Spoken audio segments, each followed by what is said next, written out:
Welcome to Say More from Boston Globe Opinion. I'm Shirley Leung. This is episode 3 of our series, The C Word, Stories of Cancer. Today we start with a question. How far would you go to keep a secret for someone you love? Would you risk their life? Support their lies until it was too late? Barrett Rollins did that for his wife, Jane. Jane hid her advanced breast cancer until she collapsed at work, unable to breathe. And here's the wrinkle. They're both world-class oncologists. Now, what would compel two cancer doctors to keep a secret like that? The reasons are complex and mystifying, and 10 years after Jane's death, Barrett still wrestles with them.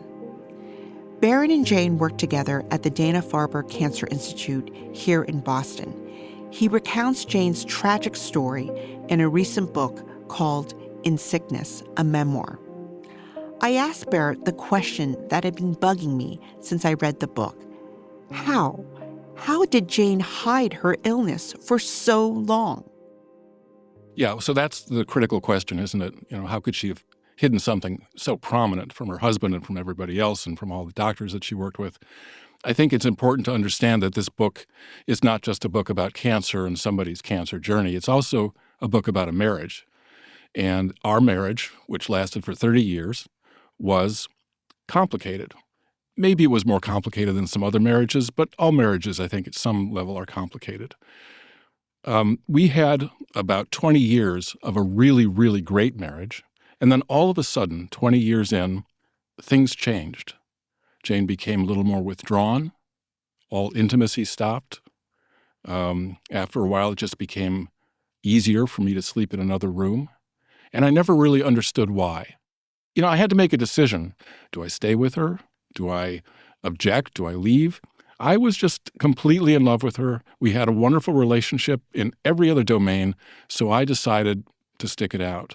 It's a complicated story, as you know from reading the book. About 5 years after that, Jane unwillingly revealed her diagnosis. This is where she collapsed, Exactly. Right? And you're in the bathroom. Tell that story. Well, we had a pretty set routine, worked really hard during the week. I was still working on the weekends, but Jane just totally shut off on the weekends, and she would spend most of the weekends in bed. We were in our own little bubble, very sort of hermetic, and I was puttering around on a Saturday morning, and I suddenly heard her call out from the bathroom. And she said, "I need you."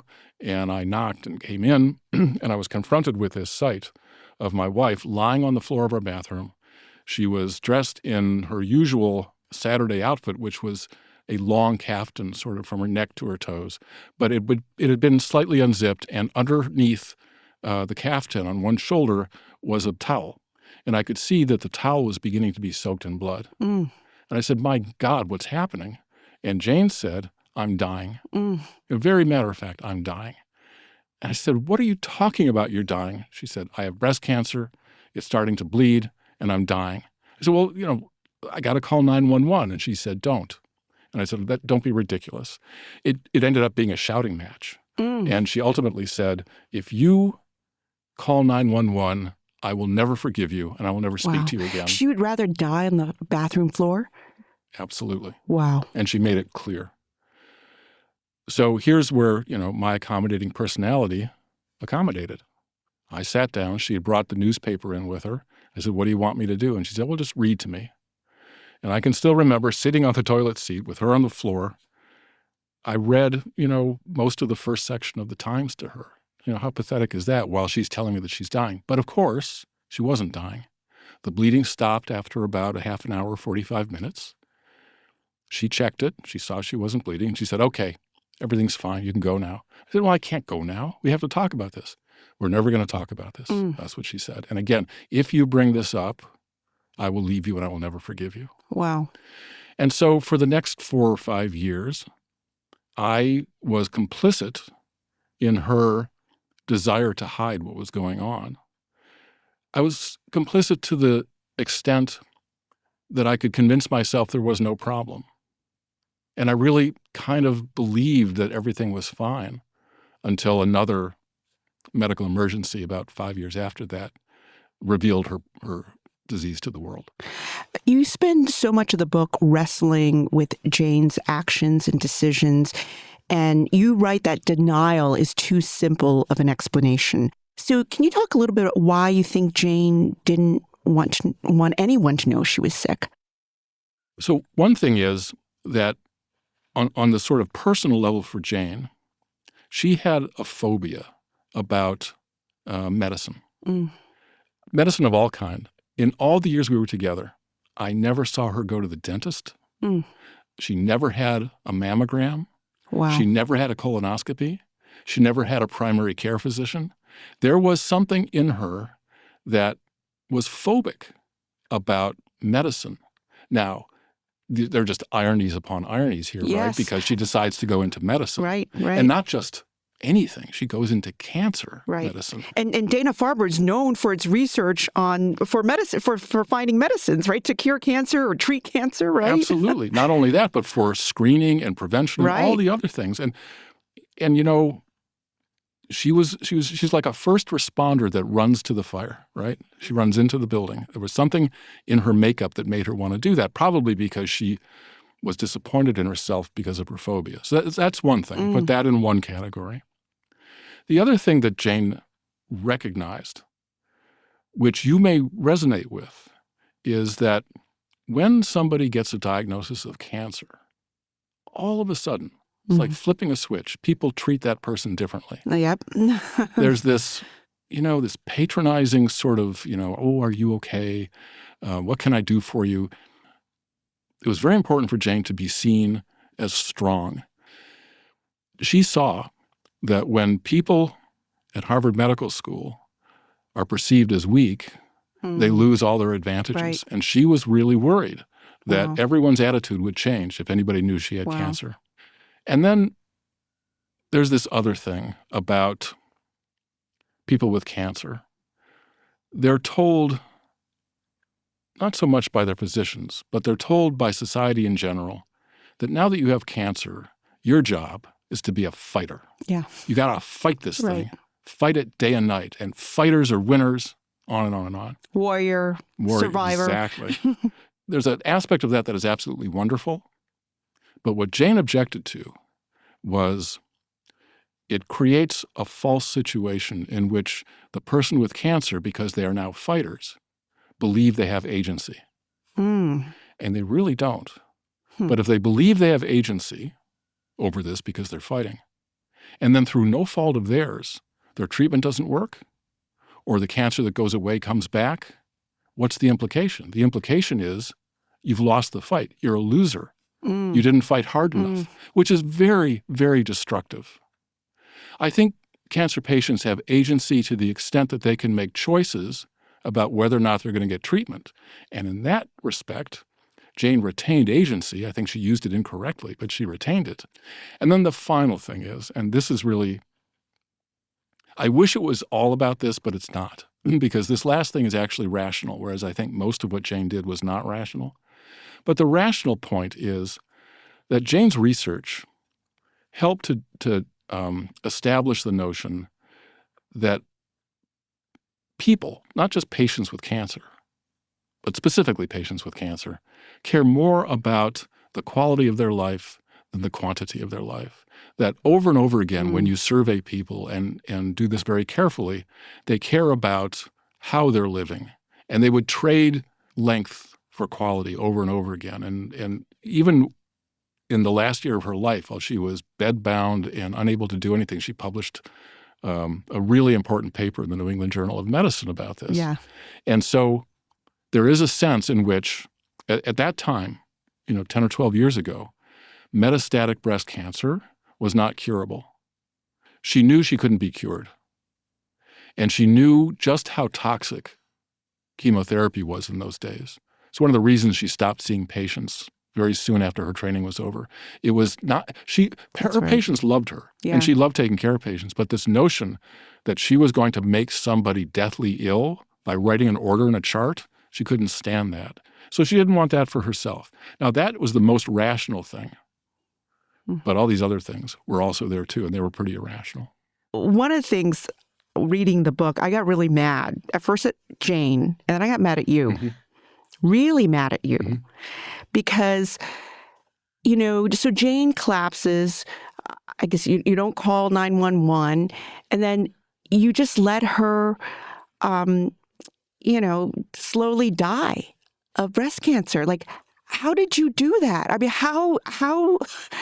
mean, how did that happen? I mean, you must have been through the process of writing this book. I mean, you must have thought about that, right? And I don't know if you've thought about how that happened. I mean, how could anyone? I mean, and you wouldn't advise anyone to do that. Right? Oh my God, no. You are just the latest in a long line of people who've said they're really mad at me, and I've sort of struggled to understand that because it's complicated. Because I wrote this book, and I hadn't decided to publish it right away, but I just felt it was important to write it so that I could, I was trying to use writing to understand a little bit better what had happened. But then as I struggled with whether or not to publish it, I began to feel incredibly guilty about even thinking that, because here's Jane, who spent, a decade hiding everything. And what right did I have to go out and just display it all? It just felt like an incredible betrayal. So I was already mad at myself, but not for the reasons you were mad at me. And it took me a while to understand that other people were mad at me because I didn't act the way. You had a responsibility. I absolutely did. As her husband. I had a duty to act. I did. Yes. Yeah. And you're a doctor. Thanks. Let's pile on. Can we get some of the reporters to come in and pile on? No, but you're right. You're absolutely right. And this is what I still feel incredibly terrible about. I haven't resolved this other than to understand it is in my nature to be accommodating. Yeah. And not just accommodating for my own good, but I really thought I understood what it took to make this endlessly fascinating, charismatic woman happy. Mm-hmm. I had spent decades doing that already. Yeah. There's another way to think about my duty is my duty was to make her as happy as I could. Mm-hmm. And in a convoluted way, allowing her to die on her own terms made her happy. So, that's another way to think about this, that I was fulfilling that responsibility. Right. I did come around. It was like an emotional roller coaster. First, I was mad at Jane. Then I was really mad at you. But at the end, I was like, it's Jane's life. It was her choice at the end. So I was less mad at you at the end because, right, it was, but I also felt like your book laid bare, she made the wrong choice. She did. So I have talked to people who are, let's say, in the RFK Jr. camp. And I've heard somebody say, well, look, I read In Sickness, and this Harvard cancer doctor decided not to get treatment, so nobody should get treatment. I'm right. These people who are total therapeutic nihilists, I'm right, because look at what this Harvard doctor did. And I actually did have a conversation with one person about this and said, that's nuts. My book shows you that was the wrong decision. Right. That's what I read. That's right. What I took away. If you do what Jane did, then you will suffer more than you have to. She could still be alive today, given the advancement in medicine. At the very least, her life would not have been so miserable. Right, I cannot the last tell year. you. I write in some detail about what it took every single day to do the dressing changes. Yeah. It was so complicated. It was like the invasion of Normandy every day. Right. And she was miserable because this thing, it was bleeding. It was infected. It smelled bad. If she had gotten treatment, that probably wouldn't have happened. Yeah. So how unusual are Jane's in the world of oncology? I mean, the patients who are in denial, who refuse treatment. It's not that uncommon. All of us in oncology have in the back of our minds a small cadre of patients that we saw who would come in with long, long neglected cancers of various sorts. Really? Because of fear, their own phobias. And then once the book was written, I started getting comments and emails from people saying, thank you for writing this. It reminds me of when my mother did the same thing, or reminds me of when my cousin did the same thing. There is a large population of people out there who are doing this. And I think it's one of the deficiencies that we as oncologists have lived with, we need to think more about how to reach out to people who don't want to be seen and think that their treatment is going to be worse than their disease. There will be people who are stubborn and delusional, like Jane was, thinking that the treatment was worse than her disease, and I'm here to tell you it really wasn't. But there are other people who I think can be convinced if we do it the right way. So do you think people are more scared of cancer than other diseases, and that's why they put off treatment? I do. I think it's pretty clear that people are scared of cancer. And why more is it so. why is it so scary? Well, I think there are a couple of reasons. One is an historical reason. People are scared of what they don't understand. If you think about TB, for example, consumption, this was a disease that was the staple of European literature for a couple centuries. And if you think about what happens, people just suddenly start losing weight.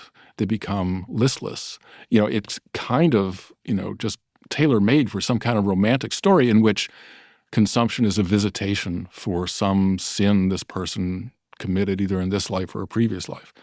And then it wasn't until the discovery of the bacteria that causes tuberculosis that you had a rational way to think about it. And so nobody talks about this anymore. Cancer was the same sort of thing. For centuries, nobody knew what caused cancer, right? It was this mystery, also a visitation, and it was organ-specific. There are all sorts of myths that you can come up with about why someone might have developed a cancer for which we had no treatment, and again, for which we didn't understand the origin.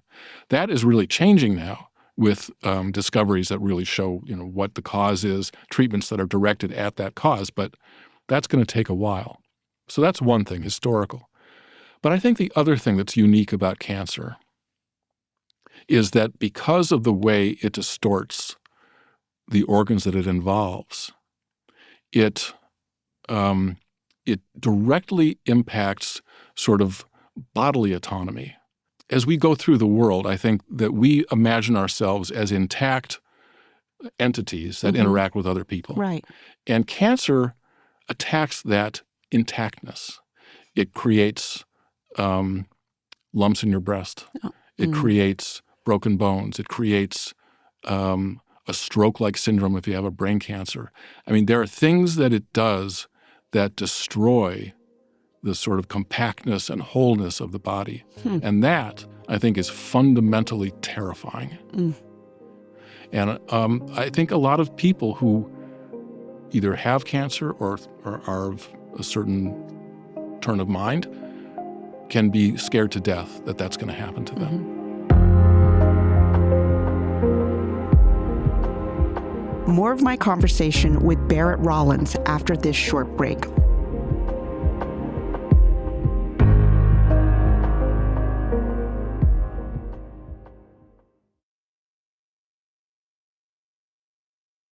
You studied medicine for decades before you encountered this experience with Jane, and you write in the book about changing the dressings on her chest, and it was really difficult for you to be on the other side, to be the caretaker, to be so vulnerable to a disease.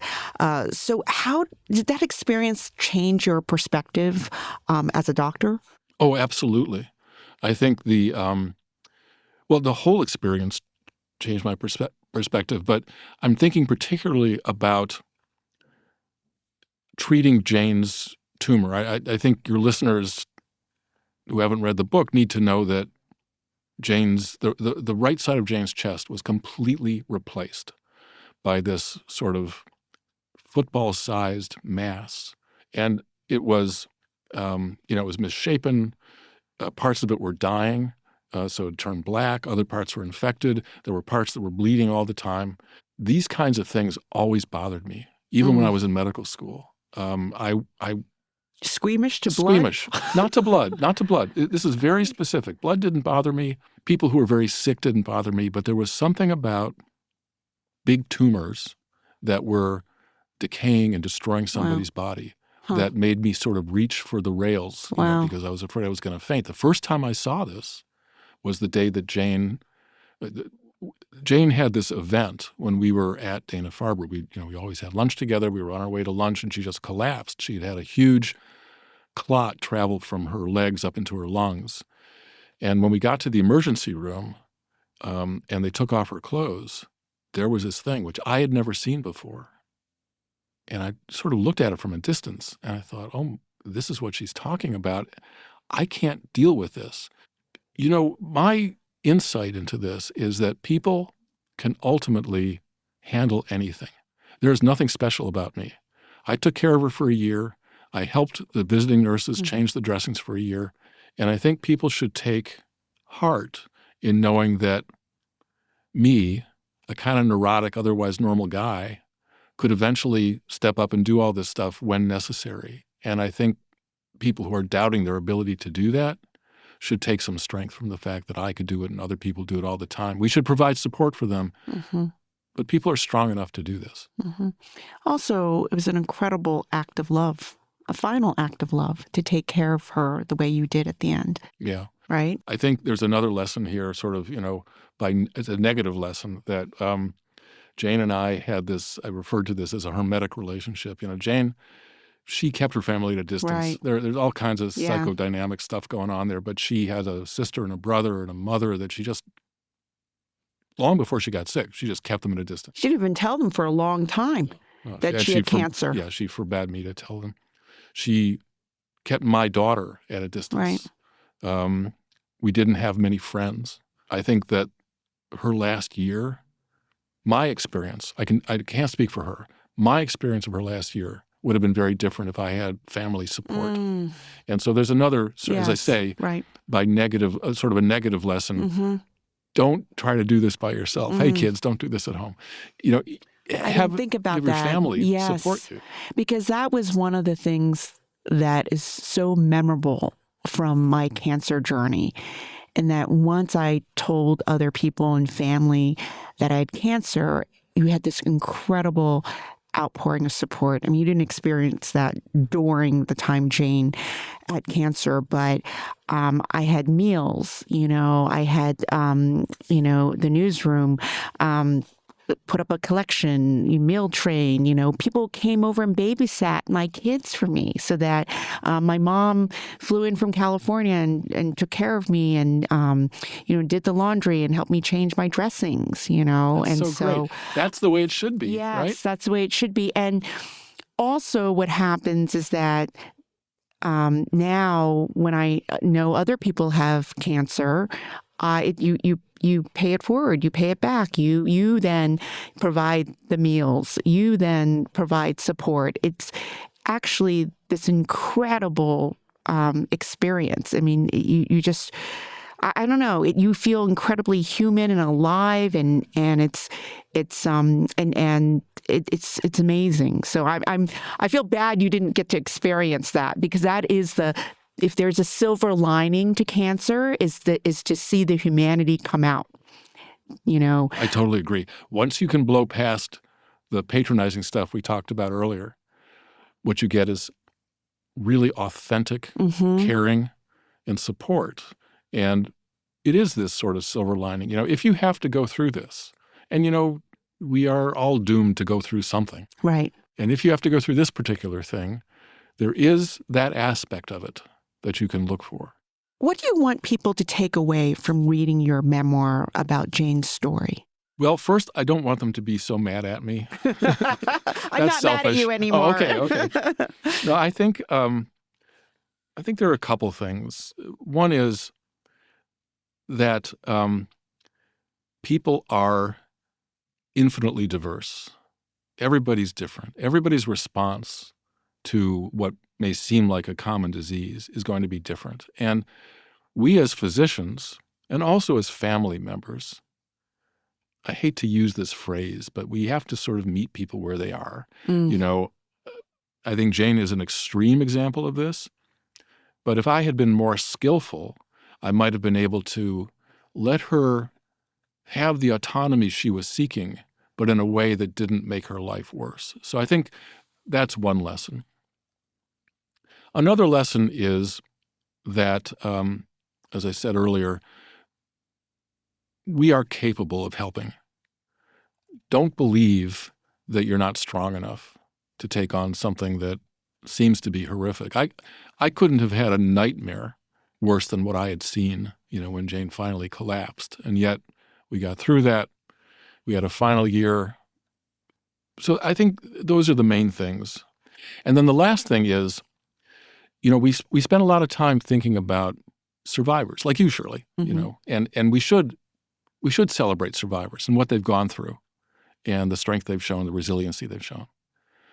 But we should also be thinking about those who have survived the deaths of the people they loved. Those survivors have been touched very deeply. They're not the same people they were before this happened.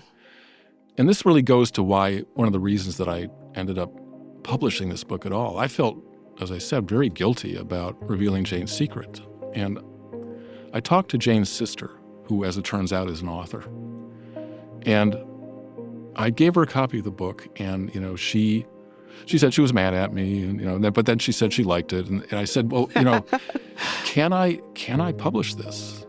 It just doesn't seem right to be able to do this. And what she said, I think, was really important. She said, well, for a long time, this was Jane's story, but now it's your story, and you can do whatever you want with your story. Barrett Rollins is a professor of medicine at Harvard Medical School and a longtime cancer researcher. His book is called In Sickness, a Memoir, and he also has a new book called First the Patient, about another fascinating medical story. Thank you, Barrett, so much for coming on to Say More. Thank you, Shirley. Next week on The C Word, Stories of Cancer. After years of wondering, journalist Larry Ingrassia learned why so many people in his family were dying of cancer. It was in their genes. He wrote a book to shine a light on families with similar stories. I wanted to make sure that these lives cut short or forgotten, even though they were short lives. We hope you'll listen.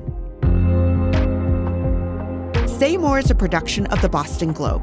Today's episode was produced by Anna Kusmer with help from Caitlin Harrop. Our editor is Jim Dow. Engineering and music by Uzair Ahmed. If you like the show, please follow us and leave us a review on Apple, Spotify, or wherever you get your podcasts. We want to hear your cancer stories too. Email us at saymore@globe.com. I'm Shirley Leung. Thanks for listening.